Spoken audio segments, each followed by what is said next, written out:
Staring at the back of someone's head, it's just a completely different experience. You're just seeing smiles and faces. You know what, you break, like you said, you're breaking down the walls essentially. Yeah. Like I said, if I'm seeing everyone the back of everyone's head, Yeah. then it's lifeless. There's no interaction. No, yeah, I'm just like, I'm looking at how your shoulders are moving from Exactly. Yeah. And I think also it has kind of gotten to a point where it almost, especially with like dance music, and just like clubbing and the nightlife scene, the focus has become much more on like the presentation and the visuals, rather than on the music, you know? Yeah. And like, trust me, like it's fun playing stuff, you know, hitting like a big drop and like going, and I'm saying, like, the visuals are great, you know, like with Res's, you know, it's crazy fun visuals and all that. It's about the music at the end of the day, you know?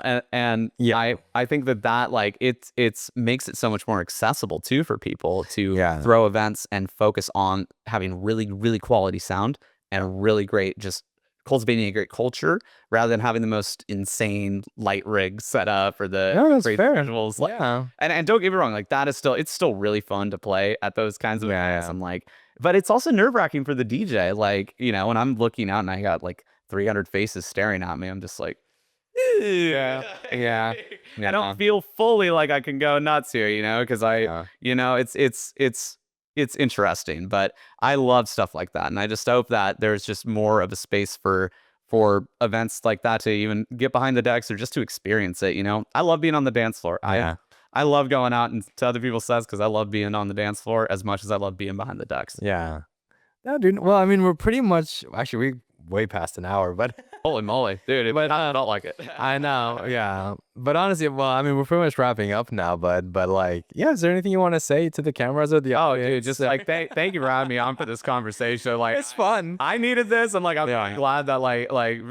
For the viewers, like, just so you know, when he contacted me, I was like, I don't think I'm a good candidate for this. Like, I feel like you should focus on people that are dedicated producers and musicians. I'm at a very different point in my life. I was like, no, I want you here now. Yeah. Well, he was like, I gotta have you on for a conversation. And like, man, I'm so grateful that you. I know. I'm very excited for this episode. I think because like we've covered a lot, and honestly, a lot of.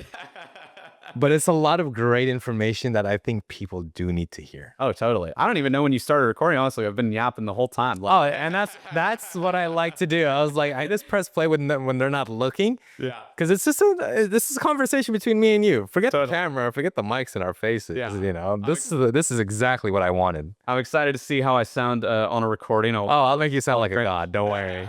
Don't worry. You can snip it out, put it on your Hinge or Tinder profile. And, yeah, exactly. White dude with a podcast. I've never seen this before. But no, thank you so much, man. Yeah, honestly, it was such a fun time. Right back at you, man. Looking forward to the next one. For sure. Peace out. Resonate.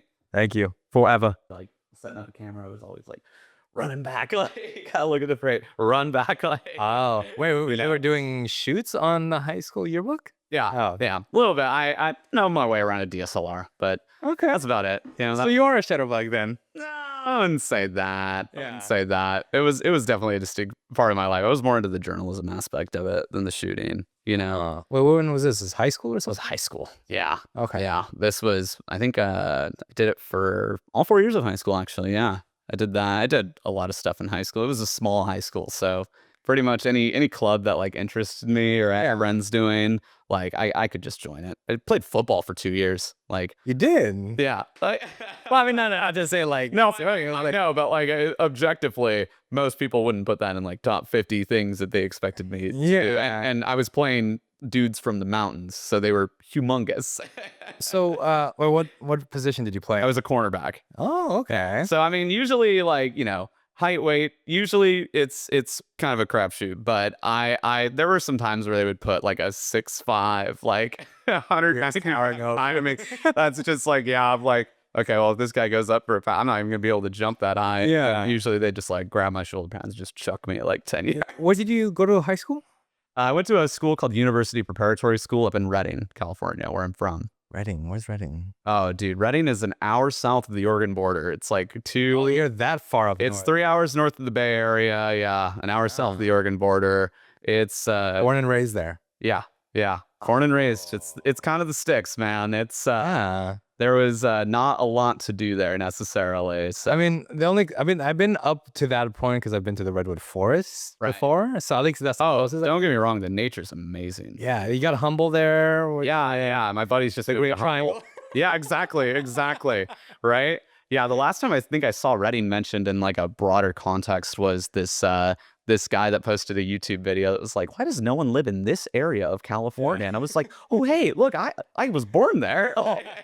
The one guy born there. Right? Yeah, straight up. Yeah, one of like a couple thousand. Like it's it's getting bigger for sure. But yeah. I will say like I was ready to leave and just like explore more and just yeah, I wanted to see what else was out there from like for sure. I'm assuming it's like one of those like small towns. Everyone kind of knew everyone. Oh, 100%. Yeah, you always ran into the same people. Yeah, like it's not like like a super small off highway town with like a few thousand people. It's definitely like it's getting bigger. But yeah, most people's experiences are just passing through for a night. Okay. On the way up to Portland or Seattle or vice versa, coming back down. But yeah, no, I mean, nature's great. My family's still there, but I don't think it's a place that I would want to move back after experiencing LA. And definitely San Luis Obispo was a trip. I mean, that's where you went to college, I'm assuming. Yeah, 3 hours north of here. I mean, even that was like might have like around the same population total as Redding, just based off the college kids and the retirees and the people that hang around the the locals in the surf scene. Was it just like so diverse? So the culture was probably it was so much more diverse than literally anything I'd experienced in Redding, and it was still like I was going to like a predominantly white institution, and it was still more diverse than Redding. It was crazy. Yeah, it was crazy. It was definitely like a big shock for me, but I'm really grateful that I had that because it really opened my eyes. And then obviously coming down to LA is like that on steroids, like When did you come to LA? I moved down here in 2021 after I finished school. Yeah. You've only been down here what, 3 years? Oh man, what year is it now? 2025? Yeah. Oh, sorry, 4. Yeah, 4. Been here about 4 years. Yeah. It's and I was in SLO for 4 years prior, and then I'll probably be in New York for 4 years, maybe more. We'll see. Maybe I'll be back here. You in San Luis Obispo, you studied what, law? I studied political science. Yeah, political science, pre-law. It wasn't like a super big concentration there. There weren't a ton of students in pre-law, and there weren't that many like legal opportunities either. That's why I came down to LA. Really, is I wanted to just put myself out there. I hadn't gotten any legal experience prior. I was a lifeguard prior to having a full-time job. This is just such interesting. Football player, lifeguard. What else have you done? I've lived like 3 lives so far. I'm very grateful. Very grateful. Yeah. No, but I came down here primarily just to get my first shot doing the law, and then also studying for the LSAT, getting ready for law school, but there just weren't a ton of legal opportunities in SLO, and I love that place to death. And moving down here was like a very hard transition. Really? Yeah, it really was. I loved SLO and just the community that I had cultivated there. Everyone was so like, because again, it was mostly college students. So it was mostly people my age. And it was kind of that same vibe with Ray, where it's like you always run into people but these were people my age. They were interesting characters. And like just good friends of mine that I'm still friends with to this day. Would you say SLO, that area was like, you would put it on same kind of energy level as like Orange County? Kind of more like relaxed, laid back. It's definitely a lot more laid back. I think it's such an interesting point. I mean, I think the best comparison is probably like Santa Barbara, but that's that's so close to SLO. It's like an hour south that it's hard to. But yeah, it's such an interesting like combo of you get like the beach vibes and like I would be surfing before like my 10 a.m. classes, like that's usually don't have time to shower. I'm going back salted. Salt like that. You got salt covered on your skip. I throw my boards in my buddy's truck. Just like, you drop this off and then like drop me off at campus, and then I'm just going up in like my board shorts and like. I miss those surfing days back in LC, dude. Oh yeah, dude, huh? Yeah, because when I moved down here, I was in East LA, and now I'm still in East LA actually. Mm-hmm. So it's way harder to get out to the west side and surf. But when it was 10 minutes away from campus, man, you gotta, so you just go and it was, yeah, exactly. It was that combined with, some of the smartest people I've ever interacted with in my life. And our campus was gorgeous. The nature around SLO is just amazing. There's just these rolling green hills that just like completely encompass the area. Yeah. And there's a music festival up there, Shebang, that started as a very small student-ran festival where, someone with like a connection to local radio or an artist that's like a friend of a friend would be able to get like, an artist that's like still up and coming, but it draws a crowd. Yeah, exactly. Draws a crowd. And it was like, it used to be all the way up on like this mountain that kids would go to hike on. And then it moved to like a public park. And now it's at the golf course there up in northern San Luis Obispo. And going back there and seeing what they have done, how much they've upgraded the stage production, the sound, like all elements. I'm like, this went from just being like a block party to a legit festival, and having it in San Luis Obispo is one of the best backdrops you could possibly ask for. Because it's in May, so it's, right after we get all that rain, and those hills are so lush, green. Yeah. And last year when I went, there was like a torrential downpour during one of the days, but people were still out partying, like everyone's still out having a great time. And then there was literally a rainbow that just like touched down in the middle of the festival grounds. It was magical. Oh wow. It was like, this is honestly amazing. So they're doing great. Yeah, I'll be back up this year to go to that. It's called Shebang? It's called Shebang. Yeah, they did a great job with the lineup this year too. They've got some big name EDM acts. I think they have Cream, Odd Mob. They kind of fuse between the electronic acts and then also some of the more like indie alternative acts. But Jungle's doing a DJ set there, and I think that's gonna go off fantastic. Yeah, it's like Jungle, Wallows, and just they always do such a great job. I went to the Battle of the Bands that they had in LA, and that sounds like fun. The band that won was amazing. I was like, dude, these guys are very creative. Like their music is like it's so like interesting. Their passion is like readily apparent. I was like, I can't wait to see these guys get their shot. Like. So I'm assuming, at least hearing that, what, like you got introduced to the whole EDM world when you went to San Luis Obispo? Kind of. I hadn't gone to an actual like a rave or an electronic show until I went to San Luis Obispo. But way back, like when I was in, I want to say like 7th or 8th grade, EDM was the first like genre that I really fell in love with on my own accord. Prior to that, I was listening to, what my parents and their friends were listening to, which was classic rock and country, and I still love it. Like, don't get me wrong, like I still amazing records from like Jefferson Airplane and Foreigner and like Steve Miller Band. Like I still like love those acts, but it's electronic was like the first thing that I fell in love with, and it was Skrillex and Knife Party. And Knife Party, I haven't heard that one. Dude, I if they're still performing, that's a bucket lister for me. And then Deadmau5 was my favorite, and I actually made a Deadmau5 helmet out of a big hamster ball that I cut a hole in. Yeah, I cut a hole in it, and then I used like sandwich board foam pieces to make the ears. I installed it, and then put like felt over it to make I made it for the San Francisco Giants because I was going to one of the games. I got on the Jumbotron both times that I brought that. They weren't even sure if they could let me in with that. Yeah. Both games were amazing. Like the people in the crowd loved it. Random dudes were just putting me on their shoulders. And no way. I got on the TV broadcast like the second year. That is so cool. Yeah, it's definitely still in my closet back home. Okay. Yeah, but it was so funny. I just like, I ordered like a hamster ball. I think I went to Petco to get it because that was way before like Amazon's heyday. So. We're talking about like.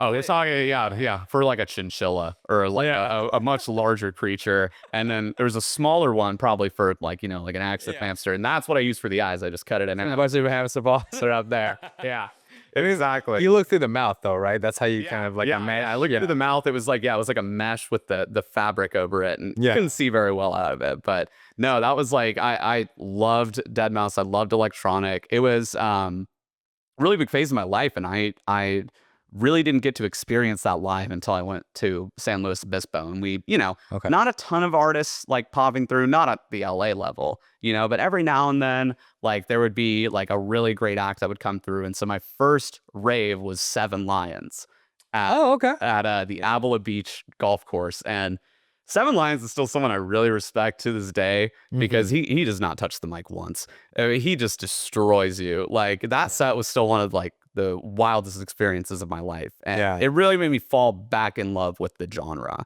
for sure. A lot of my concert experiences prior to that were, you know, driving down to the Bay Area, going to, you know, like Fall Out Boy, Paramore, some hip hop acts like Kendrick Lamar, Travis Scott, you know, like all these different phases of my life. I still like have such a wide array of music genres that I love and listen to, and a very like eclectic music taste. But I think honestly, what made me really fall back in love with electronic was coming back and getting involved in LA in the underground scene, and just really having my mind blown by how talented these DJs are. And not only that, but going to a lot more concerts and just seeing people dance and like have a good time. It was kind of a like I love going nuts during a show, like, because I love live music. It's the best way to experience music. And I would go to a lot of shows in LA, and people just kind of stand there and don't really like, it doesn't really seem like they're enjoying the music, you know. And this is I'm talking like hip hop acts, and like, you know, like not like you go to a punk show, people mosh, you know. That's just gonna happen, like regardless. But I went to a lot of shows, and I was just like, I kind of felt like I was the only one having fun, and I was like, this is weird. Like, I feel like I don't know. In my opinion, at least what I loved about the whole EDM scene was just how not people don't really care. You know, they're just, you can tell they're there to have fun. You know, not everyone's just standing around trying to look cool or like. No, exactly. I really feel like getting involved in the electronic scene, like in a dedicated fashion, and going to more and more raves and events like that, those have been the times in my life where I feel the most just, you know, inclined to be myself. And 100%. Not fear judgment, and really just kind of like, you know, be weird, be wacky, and just have fun. And people will just catch a vibe. And like, those like are such refreshing experiences. Like after lighting in a bottle, I was like the happiest I had been in like years. Like I was in a still kind of am in like an afterglow of that festival. Because that was a really, really like foundational like moment for me. Just the people, I got very lucky to be camping with some amazing people. I love the camping festivals. Oh, it's the best. I mean, I can't do like, you know, I can do other festivals without the camping element, but it just has you fully invested. Oh yeah, you're there. There's no backing out now. There's no like lull period where you're like maybe going out to like in and out into the hotel, and then you get ready and go to the grounds. It's like, dude, it's the whole time of the festival. And then do they have renegades in Lightning Bottle? No, they have like they have art cars doing stuff. We did renegades at our camp, and now we have a massive expanded. You do the main event, and then you're like, oh, we're gonna keep going until the sunrise. Exactly. No, we're already discussing like, you know, our sound, our power setup, our decks. I love that. We're fully invested in it, and it's a great lineup. Like I don't even know when we're gonna have the time for that, because we're gonna be spending so much time at Live, and it's still kind of, you know. Have you been? Not yet. Oh, you got this year is your year, Wally. All right. If not, then maybe next year. But it's one of those festivals, kind of like what we were talking about earlier, with independent festivals, and how hard it is to keep those going. I mean, that's what I've been hearing a lot lately, honestly. Like, it's been after COVID, everything just got so expensive. Like, no one can make money off it. So like everyone's just losing money. Oh my gosh. No, I'm friends with one of the guys who still runs Shebang, and him telling me about all the costs associated with production and with just like the entire cruise that all these acts bring, plus their just base fee, plus, you know, contracting out restroom facilities, security. Like there are so many costs that it's hard to even break even doing an independent festival nowadays. And so, but those are the best festivals. And that's the best part about Lightning in a Bottle. You know, the Do Lab's still a big organization, don't get me wrong. But so much of what makes Lightning in a Bottle special is like I'll give you an example. One of my friends who I'm DJing with tomorrow night in Venice Beach, his side gig is he makes hot sauces. And I love that. They're like some of the most delicious hot sauces I love that ever like experienced in my life. And so he brought just a whole crate of them. to Lib for like our breakfast burritos for our breakfast and stuff. And he went and was just chatting it up with one of the guys who runs the pizza stand. He was like, "Oh, dude, like I brought my own hot sauce for this." And the pizza stand guy like tried it, was like, "Dude, this is amazing. Like, can I buy this off of you?" And he's like, "Oh yeah, for sure." So the next day he comes in with a bunch of hot sauces, sells them to the pizza stand guy, and then the like last day of the festival, he goes back and the pizza stand guy waves him down and is like, "Yo, dude, I made a pizza with your hot sauce as like one of the components," and just like gave him a whole pie for free. Like, I love that. like those are just magical moments that like, I hate to say it, you're not gonna get that at Live Nation, you know? Wow. You're gonna get like chicken tenders and fries. No, you're not even gonna get it at like EDC or no. like these little ones are like you can have these fun little interactions. Oh yeah, no. I got on stage at the Woogie because I ran into someone I knew from college who was like dating someone who was behind the scenes and was like, "Oh, do you want to go on stage like right now?" And I'm like, "Yeah, absolutely." And it's just moments like that where it's like there's no like lanyard with a big pass that I have to get. You know, it's so there is still like those special moments, and it's in an area of Bakersfield that's kind of similar to Slow in that it's like it's tucked away, so you can really be as loud as you want, you know? And like the entire community for that period of time is just lightning in a bottle. So, and you have to go in. There's not really hotels in the area. It's really like it's only like 2 hours north of here, I want to say, maybe even less. It's not that bad. It's still in one of those tucked away, like less lived in parts of California, and it's just like it's such an amazing. It feels like a secret space, you know, but you're constantly surrounded by just incredible people. You know, you can look to your left or right and just have a just absolutely like fulfilling, like wholesome, feel good conversation. You know, meet a friend. You know, maybe I feel like you're a giant social butterfly. You can talk to anyone and everyone. I'm a pretty social guy. Yeah. I mean, well, when I go to events like this, I'm like, okay, well, I know we have something in common, right? We enjoy this music. Exactly. You know, so we already have that to connect over. You know, and then it's like, let's see what else, you know, we can connect over. And that's like honestly how I've gotten pretty much all of my gigs and opportunities have been just by showing up and showing out for people and talking, and just like networking is such a business term, but like really, I mean, just like, you know, it's the name of the game, honestly. Exactly. It's not gonna just fall on your lap and then bam, you're Oh, 100%. But yeah, no, it's been a lot. I had way less success doing like email, social media outreach of like, hey, listen to my mix, please. Let me know when I can come. I can spit. Like no responses there, but going to the events, meeting the people behind the scenes, just having good conversations, and just then getting invited back or getting invited for a set. Like my first experience, the reason I even got out of the bedroom DJing in the first place was to go to a networking focused event for DJs and producers, and it was open decks at the beginning, and then the producers would bring about a minute 30 of their track, and got to listen to it, you know, on the it's Blind Tiger downtown. So they got to listen to it on the Blind Tiger sound system, which is still one of the best in LA.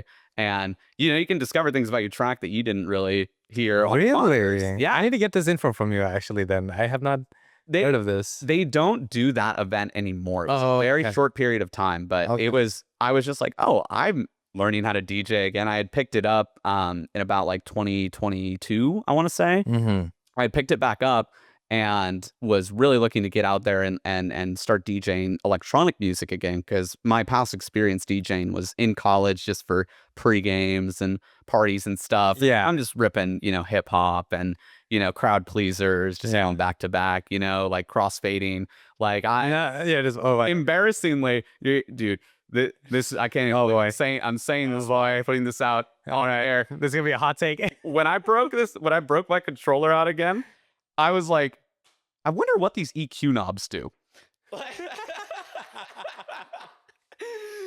And like, because I was trying to learn how to mix again, and then like self-teaching through YouTube and just watching other DJs, I was like, oh wait, these are very important. But they were always at 12, and they never How long was this? That I was DJing not knowing EQs? Oh, like at least very sporadically over the course of college. So and my, you know, college was interrupted by COVID in my third year. So it was a little, I got it during my second year and started DJing, and then COVID happened. Hey, the fact that you managed to, you know, power through without ever turning a knob. Oh, I know, right? No, I opened for a house show. Your stage presence must have been really on point, though. I mean, it was like I was having fun. Exactly. That's exactly. My mixing was awful, no doubt. But like I was having fun and just playing great tracks. And When the crowd is so drunk, it just sounds like magical. that too, yeah, that too. But even when I think about it, looking back and like still getting like a positive reaction from people. And look, I don't know if they were just trying to like save my feelings. And they were like, dude, great set. You know, we had a great time. But also like just track selection. I mean, I like, you know, that's really like a big. that's I think the most important part about it. And I, you know, I played good tracks. Maybe my transitions weren't the best. Like I wasn't hitting gnarly blends or anything. Like they weren't seamless. But I think with hip hop too, the transitions are like what, like oh yeah, a couple bars. Yeah, you know, compared to house or techno where it's like maybe 16, 12, 32. Oh, you get so much just song to play with. Yeah. No, absolutely. It was really quick. It was like looping intros, you know, or like 4 beats and just like bringing it in, you know, at the right, just pressing play and just fading over. Yeah. You know, it was a very different style. But I mean, thinking back to like, you know, back to basics with that style of DJing, it was really like it. I had like a great time and I got a great reaction from people. And it feels great, huh? It feels great. It feels great when you see people just having the best time. I'm on such a high after every set. It's just like yeah. I like can't like anyone comes up to me. It's like, yo, great set. I'm like, thank you so much. It's like, oh my, like I'm just like I'm elated. Like, yeah, I can't even stop myself from just being so excited because like just knowing that other people enjoyed it and seeing their energy in the room and just, you know, overall, like we are all our own worst critics. Oh, 100%. I'm sure you understand that too. Yeah. Like I will step off and sometimes I'll just be like, you know, harping myself over like, that one song you brought in was like kind of a dud, or there was this weird moment where the energy level maybe was like off of quantized. So like, you know, a little bit of like a misplaced drum. And I'm just like, that's the worst thing in the world. Like that to me, the whole set was a wash. But it sounded like the voice in my head, right? No, because I get it. I know that it's a very common problem with like all of us. And, you know, this, who was it that said this might be a very like poorly aged Ye quote, but he said at one point, my biggest regret in life is that I'll never see myself perform. And I think he meant it in a different way, you know, but I somewhat get that in terms of like being able to separate your set from your own internal judgments and critiques is like just to see it for what it is. Yeah, just to experience from an unbiased perspective. Because I go to people's sets all the time and I'm like, oh my God, you crushed it. Like that was so fun. You had such a good energy in the room. Yeah. And they're like, yeah, thank you. But my transition at like 4 minutes, 32 seconds, you know, and everyone has it. I know. And I'm just like, don't get yourself down for that. I heard it and I didn't even care. Like, or a lot of times I don't, you know? Yeah, because like honestly, for the entirety of the night, it's still good. Yeah. And the bigger picture of things, it's great. Yeah. We like to hyperfixate on that one little miss. I know. We're all perfectionists, Waleed. It's we really gotta give ourselves some more slack, you know? I think that's definitely it, but it's also kind of like in LA, the competition is so high, you have to be, you know, harder. So you have to be strict on yourself. You have to be pushing yourself. That is definitely true. Although what I will say is that I have been surprised at how many people I've met that are, you know, very hungry. They're up and coming DJs and producers, but they're still so willing to collaborate and like share like, you know, their secret sauce on, you know, their plugins or share a track with you, some feedback. Like, and I've been really surprised by that because I did, you know, have the impression it is a very competitive environment. There's only so many slots, some places. Yeah, exactly. And I guess it too depends on like, you know, how far you're really trying to go as a DJ or producer too. Yeah. You know, I'm definitely my main gig has been law and government and politics. And this has been something that I do because I love music. I'm listening to music all day at work. Yeah, like, same here. Yeah, exactly, right? Like I'm never not listening to music. Like I'll maybe tune into a podcast like every now and then, but I am always listening to music at work, in the car, you like the gym. Like focus and fixate. Oh, exactly. And I love the process of music discovery. I love just like, you know, learning new artists and then maybe getting the chance to see them at like a smaller show and meet them. Like maybe they're selling their own merch or something, you know? Oh my God, this album was like one of the best I've listened to like all year. Like congrats. And just being able to have those interactions with like artists like that is just like so important.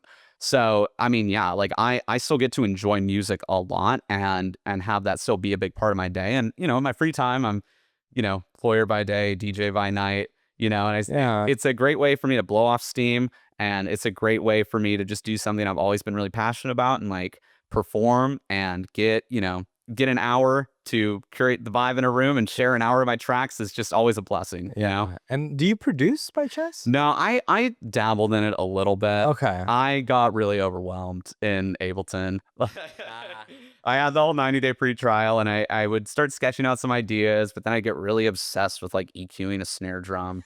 And and then I would like Oh man, you sound like me when I started. Yeah, right. Yeah. I would get obsessed with it and having a limited amount of free time in my day, I would like go all in on that and then be like, all right, let's pop open that snare section and be like, I don't like this drum. And then more, like 20 minutes pass by, 30 minutes, so you're still in the. Oh yeah, 2.5 hours and I'm just like, I don't have anything. Okay. Yeah. Well, Yeah, no, I forayed into it a little bit. But honestly, I did kind of get overwhelmed and I was like, okay, if I'm gonna like actually like take this seriously, like I'm gonna need a lot more time in my day and I'm gonna like really like, have the dedication to follow through and not, abandon these projects half baked. And I've just really enjoyed DJing like a lot and I've gotten into vinyl recently, which has been a trip. Oh. So that's also taking up a lot of my time. Wait, vinyl, like DJing vinyl. Yeah. Really? Yeah. I assembled a DIY turntable setup off Facebook Marketplace and got, a mixer that kind of is cheating because it has a BPM counter and a lot of the equipment doesn't.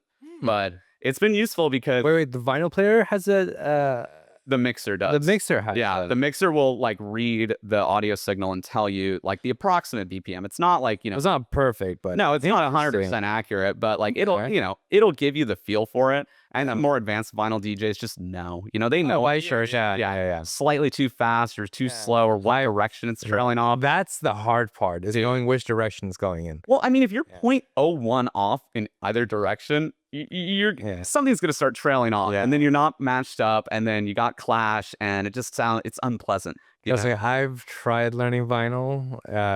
Dance Music Initiative, they teach you on vinyl. Really? DMI? Do you know DMI?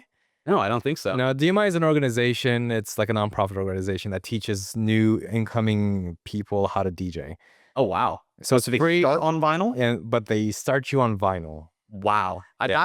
Honestly, I love that. Yeah. Like there's like no BPM reading. Yeah. And to graduate, you have to mix like 2 or 3 or 4 different vinyl tracks. Wow. For you to graduate before. And I mean, it's never going to be seamless, Not like, seamless, but like the fact that they bring you back to the basics, like all the way back to vinyls. Right. Well, I mean, yeah, exactly. And like, I almost think that like on digital, we have too much information. Maybe that's why we're being like so hard on ourselves, because we know exactly when like, something's off. We can see the waveforms. We know 100% when the track is going to be off in one direction or another. And we have an infinite library. We can have hundreds of songs at our fingertips. Oh, it's information overload. Yeah, exactly. Analysis paralysis, like that. I've definitely been experiencing that. But going to vinyl, it's like, I tried sorting all mine by key and by BPM, but at the end of it, I don't have time to like consult a sheet. Like it's really like, oh, how does this track make me feel? Yeah. Oh, this would be a good one to follow up with. I think,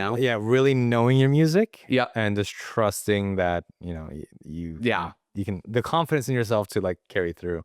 I mean, it's the same thing because like, I've been working with cameras for 10 years. When I started using film cameras, there's no more menus. Yeah. There's nothing. There's literally just a viewfinder and then you got 36 shots to go. So good luck. Yeah, exactly right. Same concept, but stripping all that extra shit out. Yep. You really have to be like, your skills really get pushed. Like how creative can you be with like the framing and just like your selection of like film and where you go and how you shoot it. Same thing with vinyl, like the tracks you play, where you're gonna play.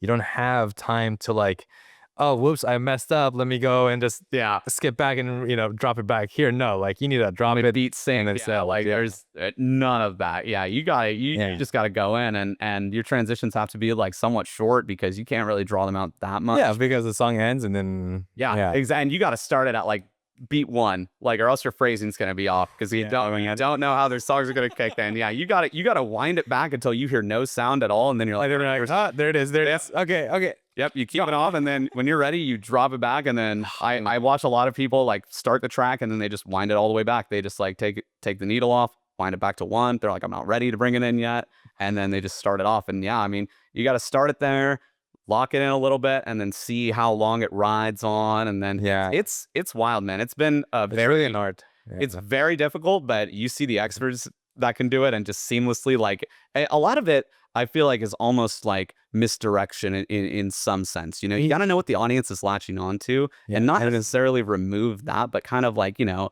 like distract them in some way while you bring in the track. So it hits them and they still don't expect it. It's like making it into one full song, an hour-long song.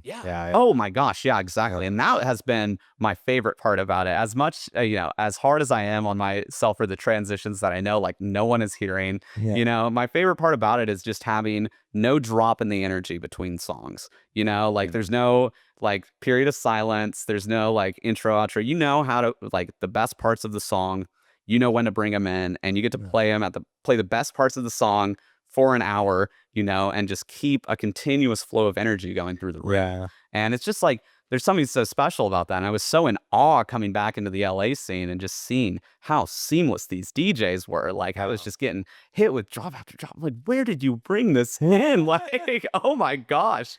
And even when I'm looking behind them and I'm seeing exactly when they're bringing it in, I'm still like, how did you do that? Like, that's And honestly, it's like repetition and knowing your music. You know? Totally. But it's really amazing, and I have just loved that so much because you just get to have just nonstop fun. You get to share, you know, the best parts of every track for, you know, an hour, hour and a half, however much time you get. What was the longest set you've ever played? Oh man, I mean, depends on the context. I haven't played like a live show for more than an hour yet. I'm playing tomorrow for 2 hours, which is going to be from what time to what time? 12 to 2. 12 to 2. Okay. So more like, you know, 12 to 1:45, 1. Okay. It's all out of the bar, you know, but I got booked for the 4 hours and I was like, yeah, I could play for 4 whole hours, but honestly, like, I would rather just like put some other DJs on the lineup. I'm 2 friends of mine, one who I met at Lighten in a Bottle and the other who I met at an open deck event, you know, Pirate Studios.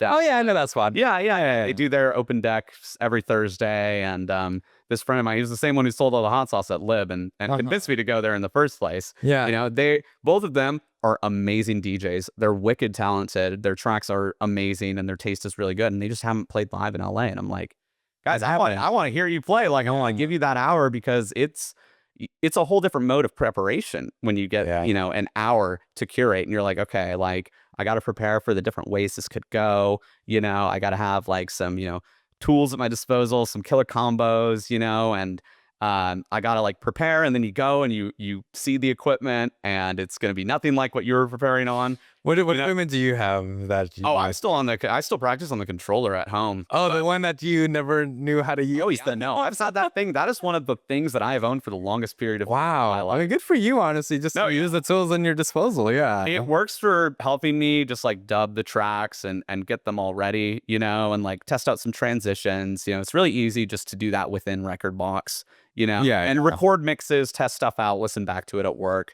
It gets the job done, but it's definitely, you know, there's a bit of a period where when I first get onto the decks, you know, like, all right, I got to get myself really comfortable here again, you know, like I got to find. I mean, you're usually mixing on CDJ 3000s. I think the 3000s are so powerful. They have so much technology in those things. They're almost like coming to a fucking space shuttle, you know. That is exactly how I described it at first. Yeah. And when I went to that open deck event, dude, for Blind Tiger, I was coming straight off the controller. I had never seen a club mixer or days before. That was your first time? Yeah, so it went really well. No, it didn't.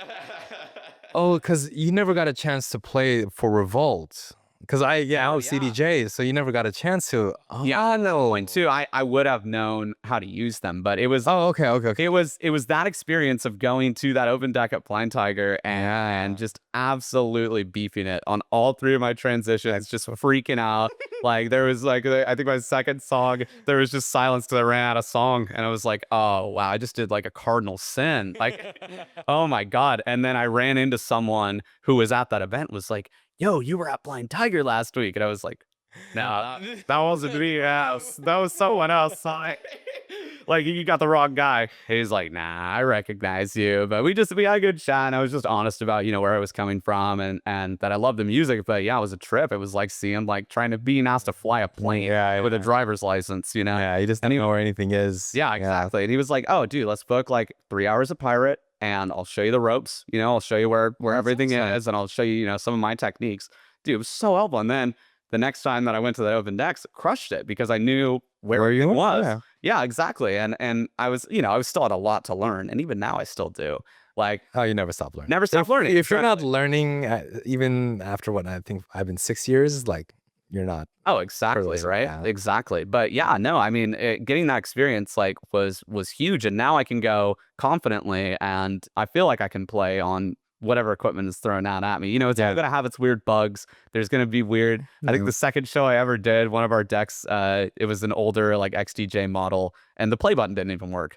I was like, that's the most important button. So how did you manage that? We had to set a hot cue and then start from the hot cue. So you just use a hot cue. There was like A, B, C hot cues. So I'd be like, you just set A, that's your play, So we had to work around it a little bit. And then when I play 2 sets at Burning Man, and the dust just gets everywhere, Okay, we need to talk about that now. Yeah. Yes. Oh, I'd be more than happy to. Yes. Yeah. Dust is a very visceral environment. Burning Man, you went to Burning Man last year.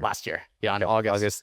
Was that the one where the whole flooding and everyone was? That was the year prior. Oh, year prior. The weather was actually sublime last year. Okay. It was fantastic. Like not too hot. Oh man, I was like, it was not too hot at all. The nights were not that cold. I mean, really, even like the other thing too is the wind can get really crazy out there, and it just kicks up these dust storms that just makes you can't even see your hand in front of your face. Wow. It's like the visibility is like almost zero, and wow, it's kind of the Wild West out there. There's not like really like there's dedicated like I guess street signs. There's not like street lights. You gotta have lights on yourself so people know where you're going. There's no real, when you get out into like the playa where the city is built around in sort of that half circle shape. Yeah. You get out there, I mean, everyone's going every which direction, there's no like flow to anything, but it's a beautiful chaos. And I loved it so much. And honestly, my favorite experiences weren't even getting the chance to play sets there, because those were also a ton of fun. Were they just random sets that you got on, or were they like you planned out prior, you knew the people there? One of them was like that, yes. The other one I think I got connected to off of, I think, just like a Facebook group or something.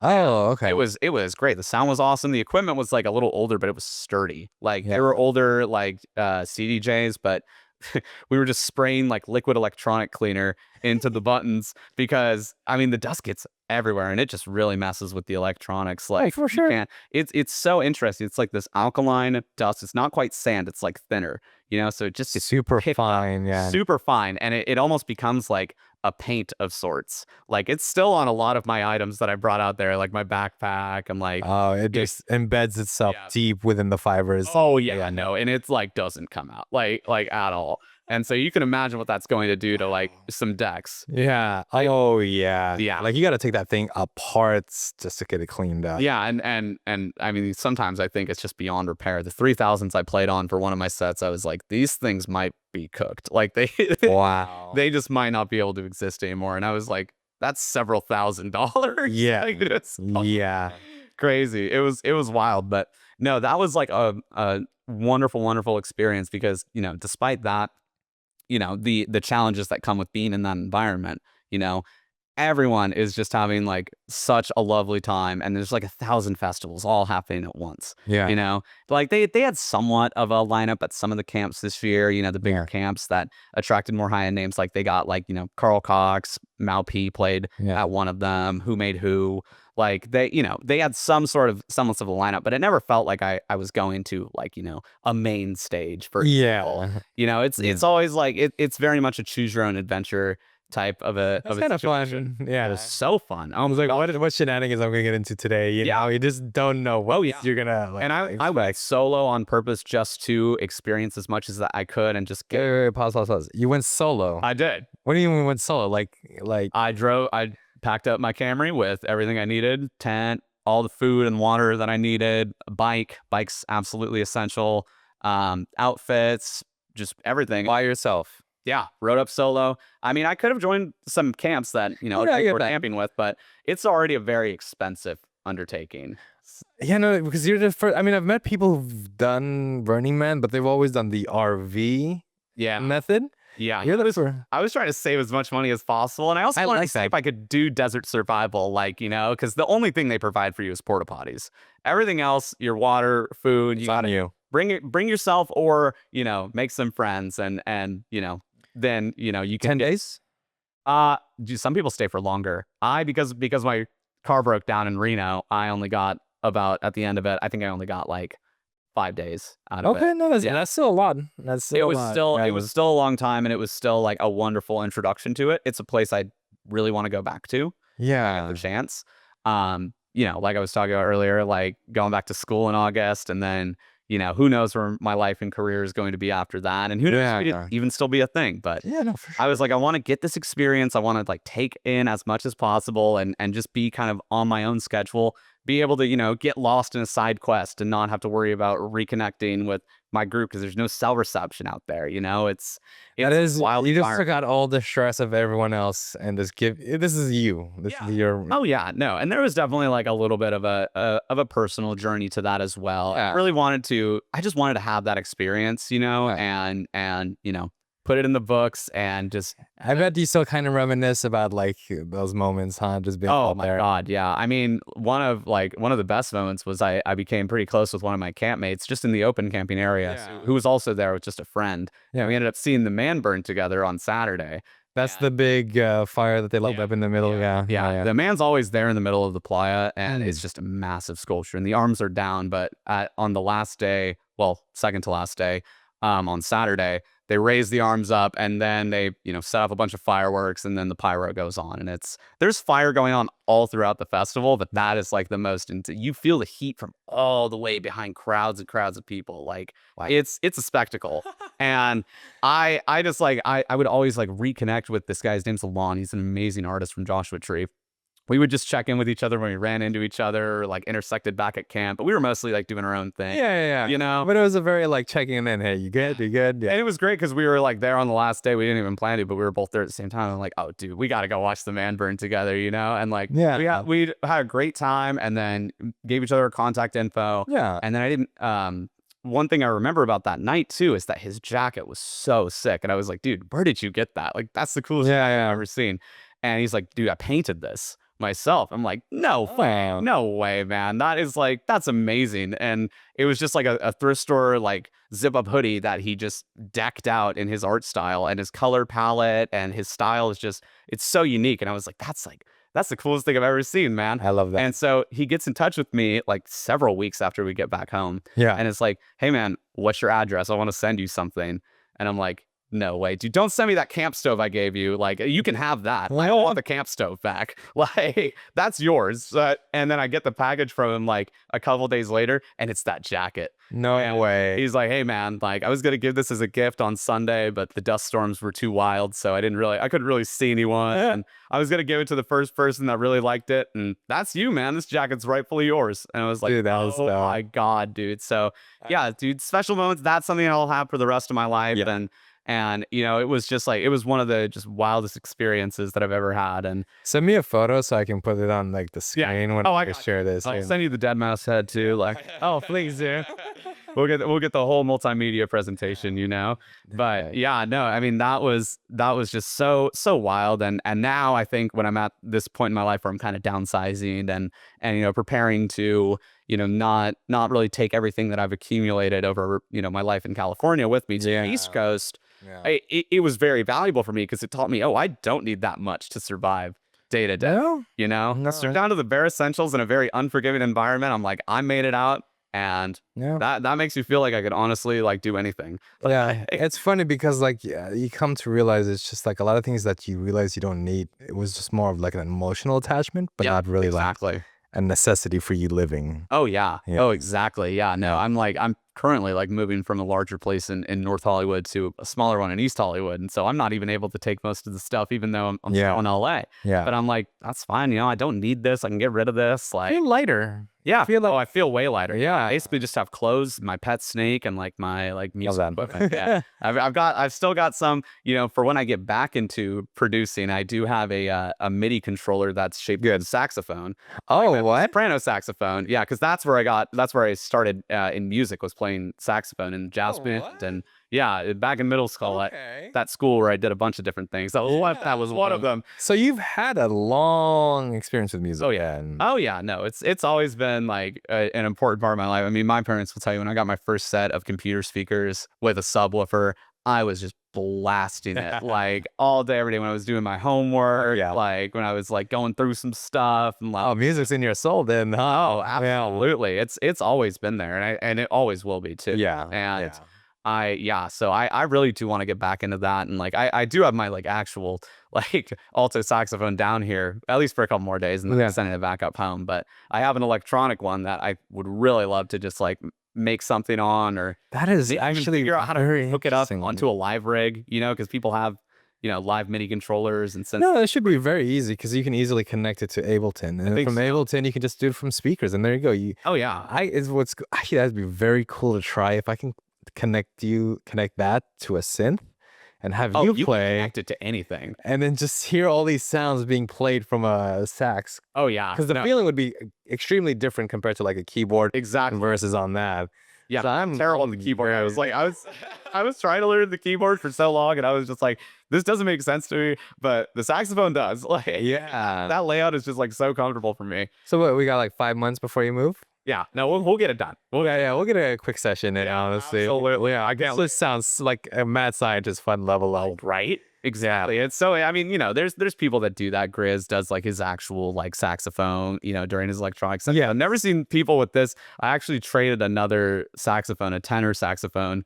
I was having some trouble selling it, and then some guy on Facebook was like, yo, would you trade it for this woodwind MIDI controller? And I was like, oh, absolutely, I would. Like, So it doesn't actually produce any sounds of its own. no, you got to hook it up. Yeah. Interesting that it still does have a spit valve, because you still got to blow in it. Like, Oh, interesting. Just to give you that the natural feel of it. oh yeah, I mean the embouchure, the way that like your mouth hits the reed and the mouthpiece is like how you create a lot of the fluctuations in your tone. Yeah. You know, so it's still important. Yeah. It's really, I mean, I guess it would be kind of similar to how you would use pedals with a keyboard. Gotcha. You know, but you're just using it with your mouth, and then all the other keys are to play notes. Oh, you're just like, you're trying to stimulate my mind right now. Like I'm having like a lot of ideas of what I want to do with this. Oh no, we're gonna cook something royally of that. Yeah, that's for sure. I'm down for that. Let's make a fun little track before you leave. Oh please, yeah, I gotta bust that thing out, man. I gotta get some use for it. And like I said, you know, it's light, it's compact, it's something that I Oh, no worries. Yeah.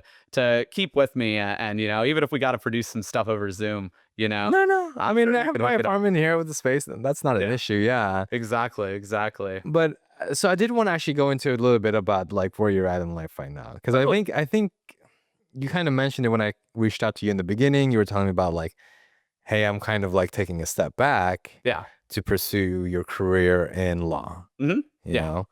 And actually that kind of interested me because like, you know, I want people to realize like where, you know, a lot of these DJs you see, like some of them have full on careers, full on lives, and you know, I've had some who are like, you know, doctor, Wow. some that are like financial, they work in stock markets and stuff like that, That's wild. you know.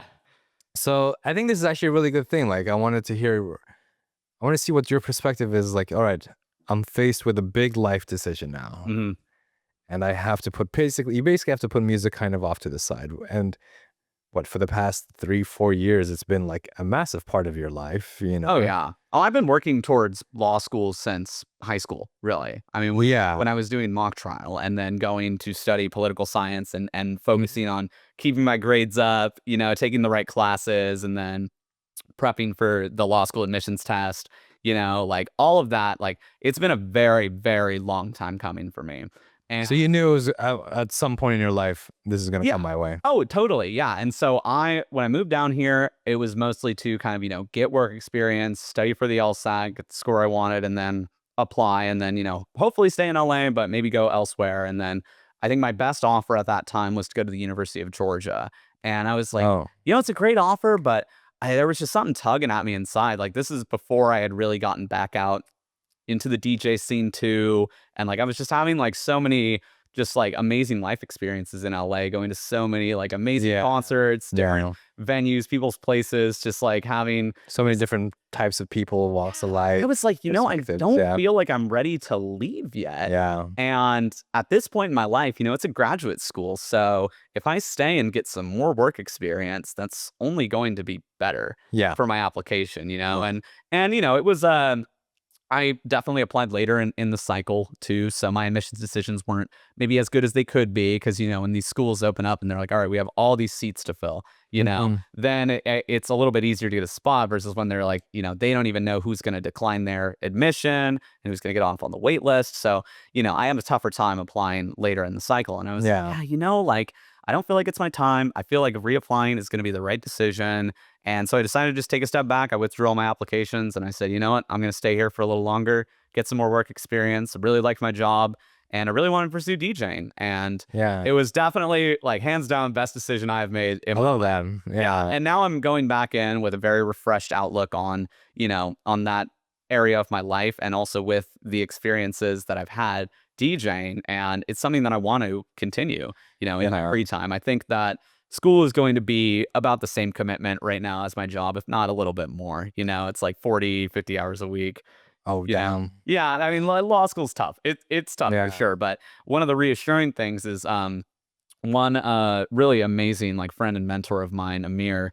I met him DJing at Blind Tiger actually. And I was like, so what do you do during your day job, man? He's like, oh, I'm a lawyer, like a full lawyer. I'm just a paralegal right now. This guy was like a full lawyer. And I was like, oh my God. And like, you're still DJing and stuff? He's like, oh, this is like the only way that I keep my sanity. I was able to do this in law school and like, I'm still able, he's like a solo practitioner now. Like he's running his own law firm. Oh, wow. He's still able to like get out and DJ.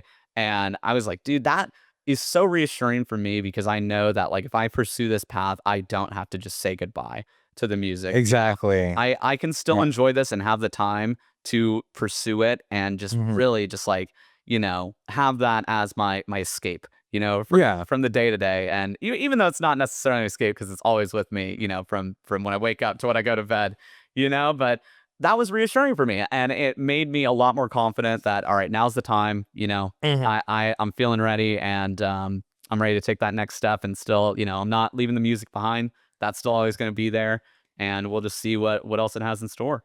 So do you think, because I think what we told off camera before we started, there was a couple of options you're exploring. One of them most likely was Boston, you said? I'm going to visit, I'm actually flying out on Friday. I'm going to visit Boston and then New York for a couple days and then a school in DC.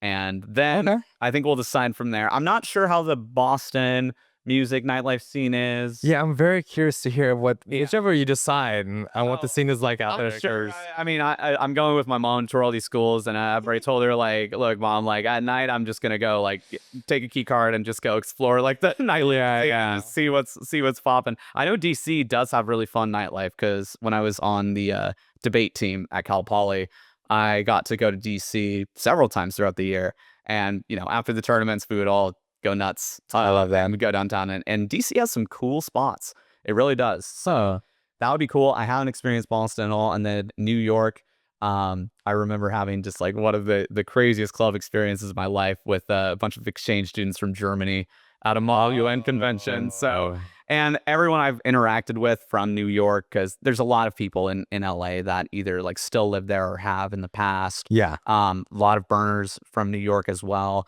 And meeting those people is like, they're definitely like a lot more willing to be themselves, let that freak flag fly. Yeah. And they have the best things to say about the nightlife. And I think the LA nightlife scene is fantastic. Like, I have had so much fun in just random warehouses that just for some reason have the best sound and lighting rigs that I've seen in like several weeks. Like, I'm just like, dude, even one of those random warehouses was in Reading where I grew up in, it would be the hottest spot on the block, you know? I bet. And here it's just there's so many opportunities for that to happen. Yeah. Like, and so I'm really curious to see what that has to bring. And you know, we're not fully sure where I'm gonna end up yet, but I know one thing's for sure, I gotta have that outlet available, you know? So you'll still try to at least have it like still kind of continue, but just a Oh life yeah. and scene. You're not gonna completely like put it off to the side. Yeah, no, I don't think it's gonna be a situation where I like drop out of law school to like pursue it. No. Not. No, I'm sorry. I'm talking about the music. I'm not Oh, about putting the absolutely, music on. absolutely. Yeah. No, I am fully confident that it's still going to be a really big, important part of my life. Yeah. And that I'm still, now that I've got, you know, the hunger for it, and I've had those experiences, because I've wanted to play a set just for a crowd of people for, I mean, basically like my whole life, but definitely when I got into college and was starting to like, you know, go out and experience Yeah. actual nightlife. When I started doing that and DJing a little bit, I was like, I have to play for a crowd. Like I really wanted that. And now that I have that under my belt and I've felt that, I'm like, I'm just wanting to seek out those opportunities and just like, And you've built yourself like a really strong foundation network certainly. here. Yeah. You know. Oh yeah, no, it's been amazing. And like, you know, a lot of those people that I've connected with in LA, they have connections in New York, you know, they still go visit. Okay. And it's something too that I know that when I come back here, like that community and those people will still be here. Yeah. You know? I mean, everyone's got different situations, but Yeah, it's like, but obviously, you don't come off as like the kind of guy who's like, I'm only here, like I'm only meeting you because you're in my network. You seem to have very genuine connections with these oh, people. I love hyping people up. Like, Yeah. I love just like I find people so interesting and fascinating. You just never know how they're gonna surprise you. You don't know, like, you know, you talk about things in your life, like you're like, oh, I went to Cal Poly. They're like, do you know this guy? I'm like, whoa, yeah, I do. Wow, that's wild. And they're like, oh, I went to high school with. I hadn't seen him in years. Like, It's such a small world right now. Yeah. I had a very like interesting experience like that with I went to like a little housewarming party last week. Yeah. Two complete different people. I've never met them. They've never met each other. They start talking and then they're like, oh, I work here. It's like, wait, do you know this guy that works here? Because I know him. And she's like, yes, he's on my team. And then it turns out that, you know, they have this one mutual friend. They call him up on the phone. It was like, hey, do you know this guy? I was like, yes, I do. It was just a small world type of situation, you know? Right. And it's like, or you find out that like they're into like a really niche band or like show, like, you know, just Those are the best. right. Yeah. You're like, oh wow, like I really know you on a level now. Yeah. I was like, I like your taste. Me and you are going to be friends. Yep, exactly. Yeah, no, 100%. I mean, yeah, like those have been like I've made some absolutely lifelong connections. I'm confident in. Yeah. That coming down to LA and like experiencing like, you know, the DJ scene. It's also been nice because, you know, generally in the law, my coworkers are usually, you know, a bit older. Yeah. And they're still young. I mean, my boss was like throwing raves in Berkeley when he was in law school, and he's Really? yeah, he's still like, he comes to most of my sets. Like, That's so dope. it's awesome. Yeah. No, so I've been able to get like that connection as well. But coming from college in a town where everyone, you know, was like in their like, you know, like early to mid 20s and was all like in the same proximity,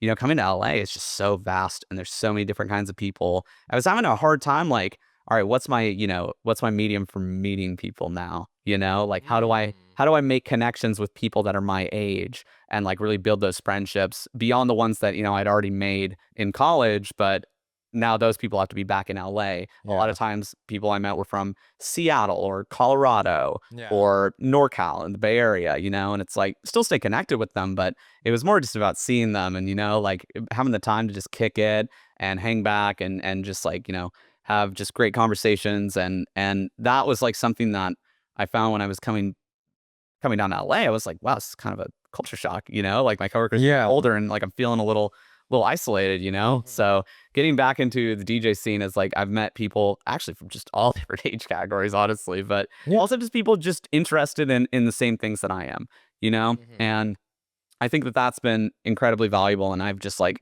grown just my network of friends, just like so much through that. And it's just been amazing. And I just like, I know that a lot of these people that I've met are still going to be big influences in my life. And at the very least, you know, we'll stay in touch. And I'll still ride out for anyone that gets a massive show or a record signed. Like I will be there. I will be hyping them up. You know, if they ever find themselves in New York, they have a place to crash. Like, Yeah, I love that. you know, So, but I mean, do you ever see, is it kind of like, all right, I'm going to go to school, but I don't know where I'm going to end up afterwards? Or do you kind of have a yeah. clear track of like, you know what, this is my plan? Not really. I mean, like I'm not a huge like, way plan into the future. Yeah, I yeah, really value flexibility. And yeah, I mean, there is a big wide world out there. And I would love to travel more yeah. too when I get a little older. So Yeah, I mean, East Coast is definitely like a nice middle ground for like Europe. The Europe scene, you got to experience that at least oh, once. dude, I know. That's like That the is most nice thing for me in to my experience. opinion. Yeah. Yeah. No, I really, really do want to experience that. Or South America. Or both, South honestly. America, yeah. Like I mean, You're still young. You got a lot of time. that's what I'm saying, right? But and I don't want to wait until retirement for that, No. like, and so No. if I really like put all my chips into like, I want to be like a corporate lawyer in California, I'll probably just end up just chilling in California until I'm like 50. And Yeah. I'll be like, all right, well, even if I even make it to 50, you just never know, man. Like we were talking earlier. Yeah, earlier. You just never know when the next time you're gonna wake up. Then Yeah, every sunrise is a blessing for sure. So yeah, Yeah. I value the flexibility. I like to be able to just kind of have the ability to, change my plan. If I Right. get interested in something new in the future, I would love to be able to pursue that as well. Yeah. I'm not even in the mindset that like law is going to be the only thing I do in my life, honestly. Mm. Like and for a lot of people, they're like, I'm going to take out a bunch of money and I'm just going to pay it back by just getting a corporate job. And I think they end up staying in law for a while. And Yeah. I don't even know if I want to do that, man. There's a strong possibility that I might just like really not like this job anymore. And I don't really want to just like, pigeonhole myself into that. So I have some amazing scholarship offers to these schools in New York, and one of them is a full ride. So I wouldn't pay Oh anything wow. to school. And then if I really, really don't like being a lawyer, I can change career paths. I can go into teaching, or man, maybe I don't know. I get really into like boat manufacturing or like just something random. Like I do not know. Like I still like have so much to experience. Yeah. Honestly, that's what I love to hear is that you don't like the sky's the limit with you. Yeah. Like a lot of people kind of feel like in this time and age, especially like as you kind of start edging towards 30, people, I've noticed this with a lot of friends and just colleagues, like they feel like, oh, well, I'm stuck here. Right. I'm like, not really. The only thing keeping you stuck here is your own mentality on life. Oh, exactly. There's nothing keeping you from working that job you hate, but going to school at night to get something else out of your life. Exactly. My whole thing, as I tell everyone, as long as you keep fucking learning, Mm-hmm. you can do whatever the fuck you want. Exactly. Yeah, and that's it. DJing, producing, lawyers, engineering, manufacturing, whatever. Yeah. But you got to be able to get out of that comfort zone, Yes, and that's where a lot of people struggle. Mm-hmm. Oh, the comfort zone is where dreams go to die. 100%. Yeah. Yeah. Yeah, and that's especially in this day and age with social media and with instant gratification, with Mm-hmm. lack of discipline and a lack of, just people following through on their commitments. Yeah. It's, in my opinion, it's kind of like a rare sight to see that this level of dedication and just Nice. and also just like a level of comfort with uncertainty. Oh, yeah. Like hearing this is like rare for me. I'm very much the same way. Like Right. I started this podcast off, I have no fucking idea. This is gonna go. Right. But like, why not? Yeah, no, exactly. And that was like my little voice in my head, is like, dude, just do it. Yeah. Right. You're never going to know until you try. Yeah. I'm someone who does not want to have regrets in life. And Thank you. yeah, Like, what if is the last thing I want to think when I'm Exactly. getting old. What if I did this, or what if I didn't do that? yeah, exactly. Or just saying, wow, I've had this great experience, but I never really pursued that. And I was holding myself back from it, I would rather fail than at least tried it.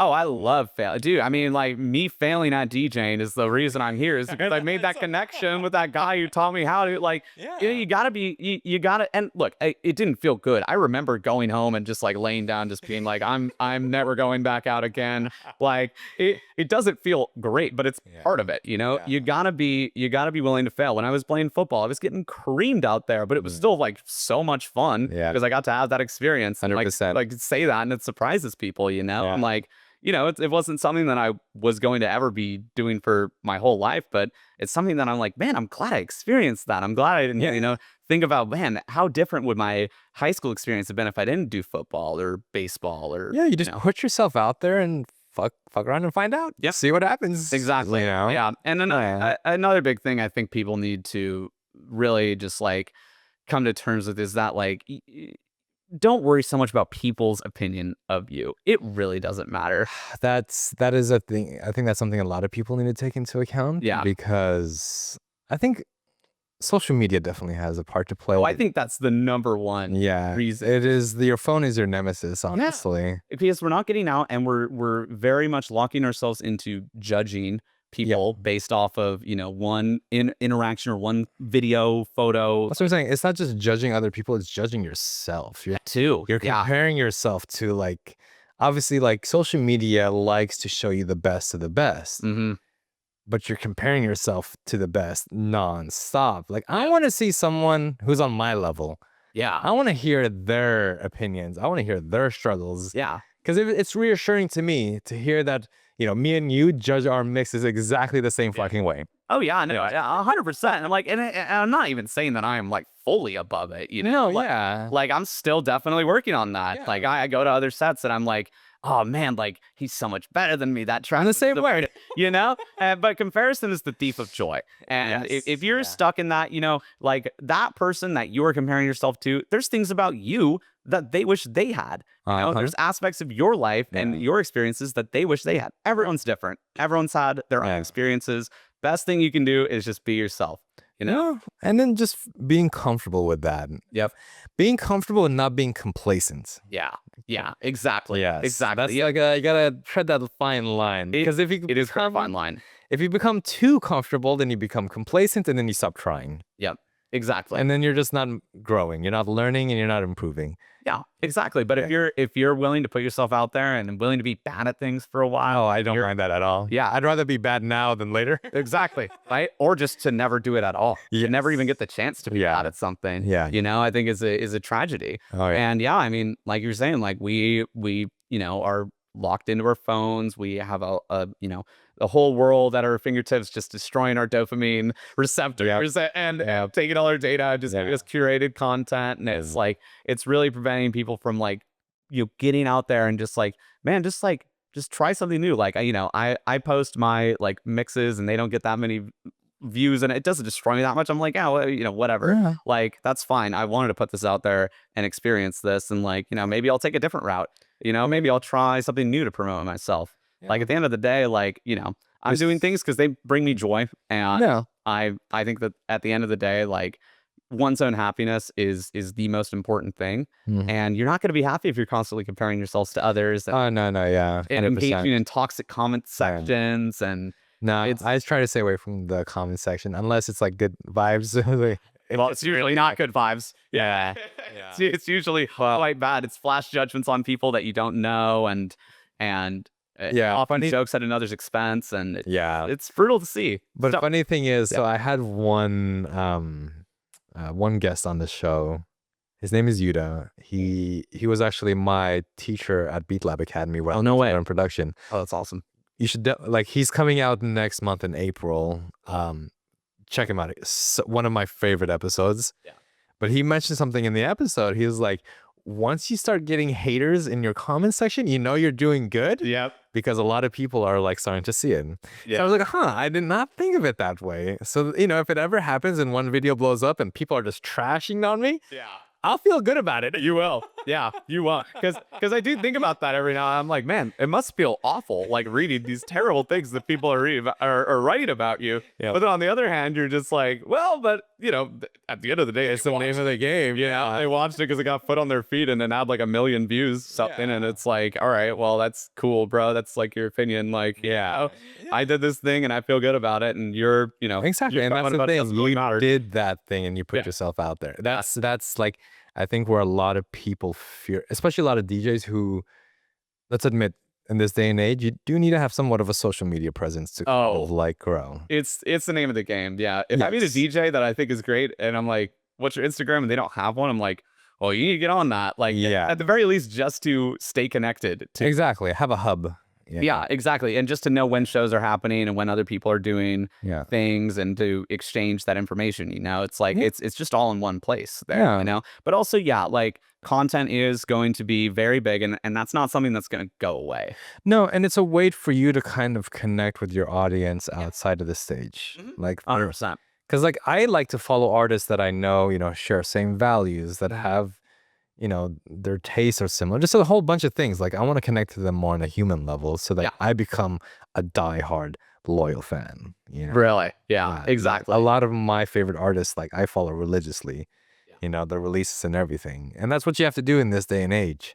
But I feel like a lot of people are still kind of, at least the new up and coming DJ and producers are kind of afraid to put themselves behind a camera. Yeah, I know. You got to make a reel with like 60 views though. Like, I know. You got to just make those, and because you never know what it's going to be, like what's going to snatch that algorithm and just like massively blow up your entire audience. Yeah. Yeah. And I really genuinely like do not think that social media is, or just our content economy is going to go away. It's only going to increase, and so it's like, you gotta get on that. And like that's I think the number one thing for upcoming DJs and producers is you gotta like it's hard to be your own promoter though. It's hard to be your own social media person, like it's all these things on top of you also pursuing music, and of your career, relationships, and Fred, and like you gotta like go to the gym and eat food, and like it's like you gotta do that work for sure. But I think, at least for me, the workaround that I've got into it is just that I dedicate one day out of the week to do this. I call it Sundays. I call them Sundays are my Lord's Day. Yeah, because that's when I just like sit down and I pull a Hail Mary out of like content creation, producing, learning. And then, after Sunday, the rest of the week, I can do this, I can eat, I can sleep, I can, it's just time management and prioritization. Absolutely. Absolutely. And I love that too, because you do have to find the time, or you have to set aside that time. Yeah. Because if you don't, it's really easy to let that fall by the wayside. Yeah. And that's going to have like a very like almost imperceptible but negative impact on your overall like mental, physical health and your enjoyment of the world. And that's going to push you deeper into just like dopamine spirals, not doing things that are good for you and that make you feel whole as a person, or that, help you just like go day by day and just like pursue your own happiness and just feel, good about yourself. And like, that's always why like I love just like hyping people up and just like, man, if I could just make a comment to you or just like have a conversation that just like increases your mood, like just a little bit, like that, then I feel good. I like that. Then I feel good about like my day too, because I'm like, we had a positive impact on someone. Like, it's always negativity. So I'm like, gotta get you up a little bit. I know it's tough out there, man. It's tough, and it definitely wears you down. 100%. Like just the stress of like at this normal living. Sometimes one little comment is like, all right, cool. Yeah. I feel good now. No, right? Exactly. Yeah. Like I remember honestly, like there were definitely like Burning Man was amazing, but I'm not saying that it was like all 100% positivity. There were times where I was feeling really alone. There were times when, I was just like kind of like feeling like lost or like, what do I do now? And just like, I just remember having this moment walking back to my bike and someone just like looked at me and was like, I hope you have a really great day today. I was like, I fucking love that. You know what? I'm gonna. Yeah. And just a bunch of just like random coincidental things happened to me. Like I got stopped in the street and like given like some amazing gifts and like ran into some friends really randomly. Like friends that you knew outside of Burning Man. Really? I thought was going to be impossible to contact. Yeah. Like I ended up running into them, and it like all those things just kind of happened after that. And it was because it really like changed my mindset about the day. Yeah. Like the energy you put out, you receive 10 times. Absolutely. Yeah. Absolutely. Yeah. And I'm a big silver linings guy. I love that. I always try to see the glass half full, and pessimists are right more often, but optimists live longer. And I like that actually. That's a great fucking quote. I don't know who said that, but that's not my quote, but I do definitely prescribe to that opinion. I love that. Yeah. I think it's 100% true. And I mean, honestly, like we just need a little more positivity in the world right now, because that's, things are really, really bad, and it's so easy to just be a doomer and to just like you constantly with all this bad news. Yeah. You And then just you gotta- kind of get pulled into, sucked to that void of, Yeah. negativity. you got to at least be able to see that things can be better, and that, there's nothing that's like on the whole like completely good or completely bad. And there, Yeah, life is a balance, honestly. Exactly. It's gonna cycle between the good and bad. It's just that, yeah, but it's like you said, even in the worst times, if you just have the slightest optimistic views, can really,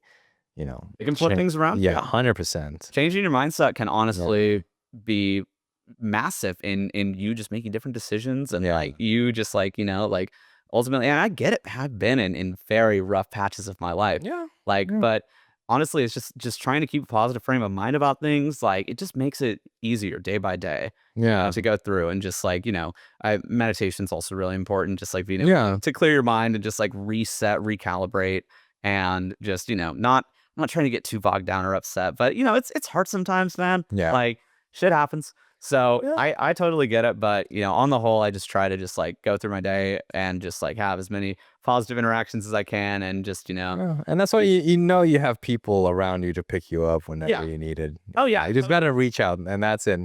Yeah, exactly. And if you're someone that has good energy, and people feel good around you, like, they want to keep you around. And Exactly.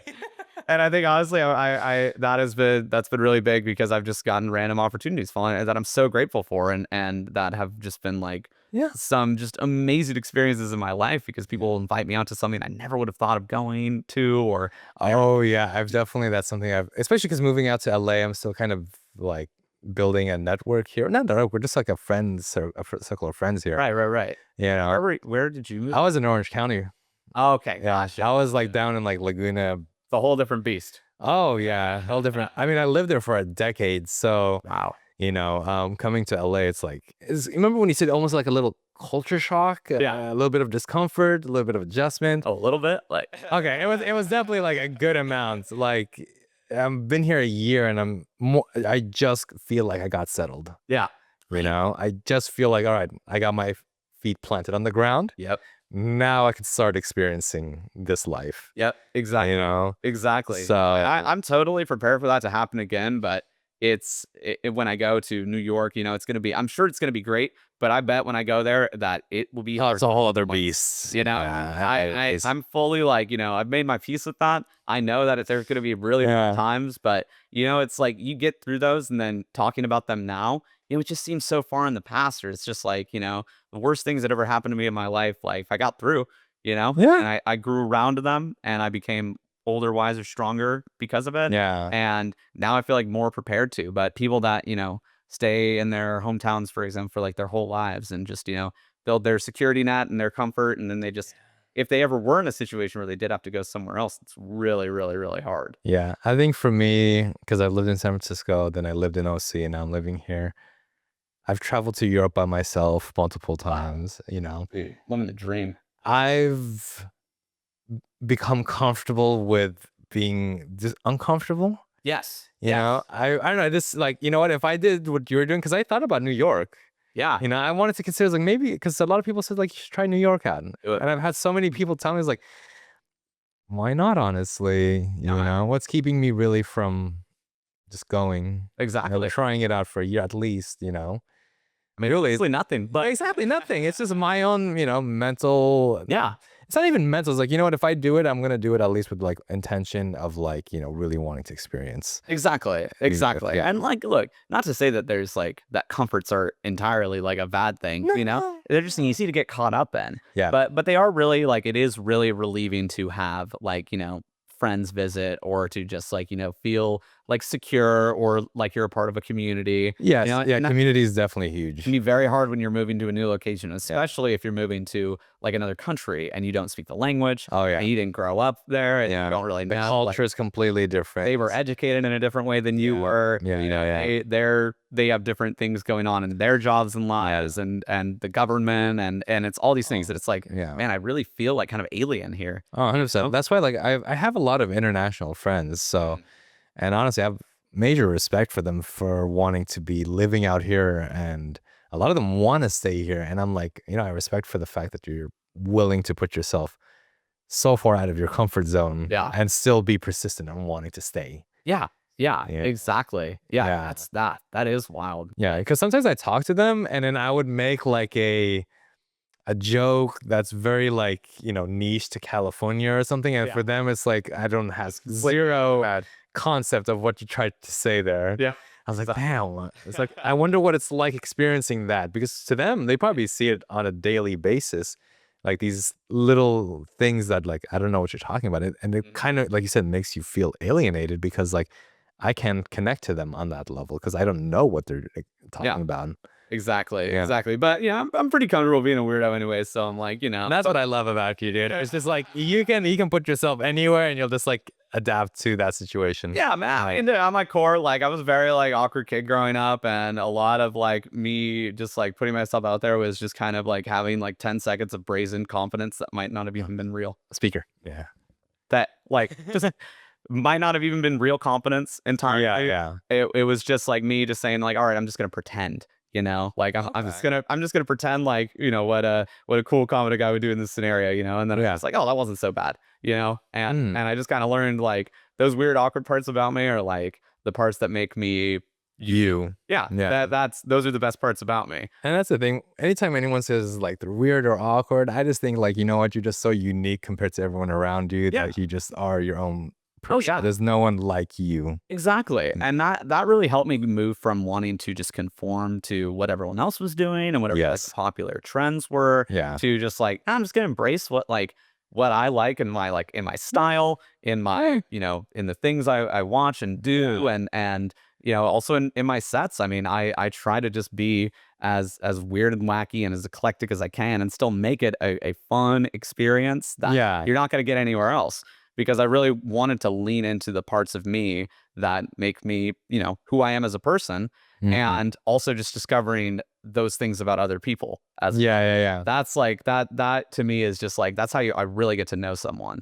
Yeah, like because we've all got day jobs, or like everyone's got we the make same small talk struggle, about the weather and stuff, but like I want to know about like your core childhood experience. I want to know about like your guilty pleasure, man. It's like too, like this stuff that is just like so that stimulates your mind. You're like, I'm a lot of and I'm like I'm always one that's like now I'm like if I got to put myself out there and like embarrass myself a little bit, maybe like go out there, do some goofy dance moves on stage and stuff. If that gets people going and they're like, oh, well, that guy's doing it, Yeah, no, it makes them feel comfortable too. Yeah, exactly. You're like, you're not the only one doing this. Yeah, I know. Yeah. I have no problem doing that. I mean, as much as those experiences in LA of being the only one on the dance floor kind of felt like I was the only one enjoying it. Well, maybe someone behind me was also dancing because they saw me wiggling around. Oh, no, you're not the first person to tell me who've had that experience. One of my friends, she told me about it. She went to, I don't know if it was a club or a bar, but they were DJing, playing some good music, and then everyone was just kind of like, to their own in their own corners. Yeah. But her and her friends, they're kind of like wildflowers. They don't give a fuck. Yeah. They just went into the middle of the dance floor and they, a group of 3 had fun. But guess what? People started coming in. Yep. And then you just need that one person to break the ice and the whole glacier comes falling down. Exactly. Yeah. It's always fun watching those, scenes develop, right? Oh, yeah. It's very interesting how the psychology of people work, especially on a dance floor, Yeah. I'm fascinated by that, honestly. So one of my favorite music experiences is put on by James Murphy of LCD Sound System. And it's called Despacio. And it's his concept of what a perfect dance floor is. And so wait, I think I've heard of this. Have you? Is this like a 360 speaker system? 360. One of my guys I interviewed. Oh yeah. I think he's coming up in May. Told me about it. And he sent me information about it. I saw it. And I was like, that is a very cool. Whenever it pops up, I make my way to go out. I've been at a festival in LA called This Ain't No Picnic, and then I went to Coachella for one day, and that's where I've heard they do. Yeah. Oh, it's perfect. I mean, because that is interesting to me from a psychological standpoint, because there are so few clubs and venues where people are looking at each other on the dance floor. But that's how it used to be. That's it used to be, thing, right? Yeah. Yeah, exactly. And so it's just like you walk into this tent, the sound is amazing because it's coming at you from all directions, focused on the dance So floor. it sounds good from every It direction. sounds amazing. And then in the center is just a big disco ball. And there's like lighting rigs, around to hit the disco ball or to, put lasers down. But the DJs are behind a pane of glass. Like you can't even see them. Yeah. Far easier than you can see the DJ. Like they are like, and that's very intentional. Like he wants to remove himself from the experience as much as he can. And everyone just walks in and they're facing each other and you can make eye contact with someone. And everyone is moving on those dance floors, like absolutely everyone. And when you're not staring at the back of someone's head, it's just a completely different experience. You're just seeing like, smiles and faces. You know what, like you said, you're breaking down the walls essentially. Yeah. Like I said, if I'm seeing everyone the back of everyone's head, then it's lifeless. There's no interaction. No, I'm just like, I'm looking at how your shoulders are moving from from exactly. behind you. And I think also it has kind of gotten to a point where it almost, especially with like dance music and just like clubbing and the nightlife scene, the focus has become much more on like the presentation and the visuals rather than on the music, And like, trust me, like it's fun playing stuff, hitting like a big drop and like going nuts. And I'm saying like the visuals are great, like with reses, it's crazy fun. Visuals and all that. It's about the music at the end of the day, know? And I think that like it's makes it so much more accessible too for people to throw events and focus on having really, really quality sound and really great, just cultivating a great culture rather than having the most insane light rigs set up or the crazy visuals. Like, and don't get me wrong, like that is it's still really fun to play at those kinds of events. And like, but it's also nerve wracking for the DJ. Like, when I'm looking out and I got like 300 faces staring at me, I'm just like, I don't feel fully like I can go nuts here, because it's interesting, but I love stuff like that. And I just hope that there's just more of a space for events like that to even get behind the decks or just to experience it. I love being on the dance floor. I love going out and to other people's sets because I love being on the dance floor as much as I love being behind the decks. Yeah.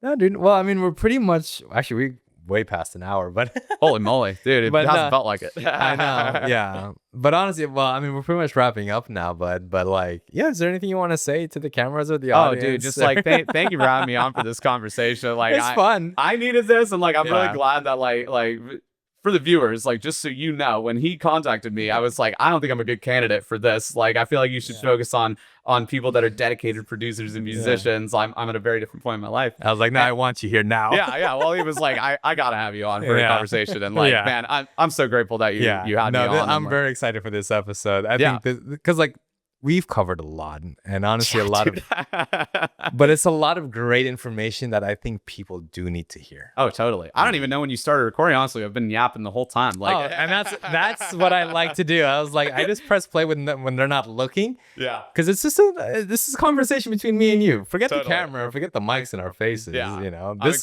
is exactly what I wanted. I'm excited to see how I sound on a recording. I'll make you sound like cringe. a god. Don't worry. Don't worry. You can snip it out, put it on your Hinge or Tinder profile. Oh yeah, exactly. White dude with a podcast. I've never seen this before. Thank you so much, man. Oh, yeah, absolutely. Honestly, it was such a fun time. Right back at you, man. Looking forward to the next one. For sure. Peace out. Resonate. Thank you. Forever.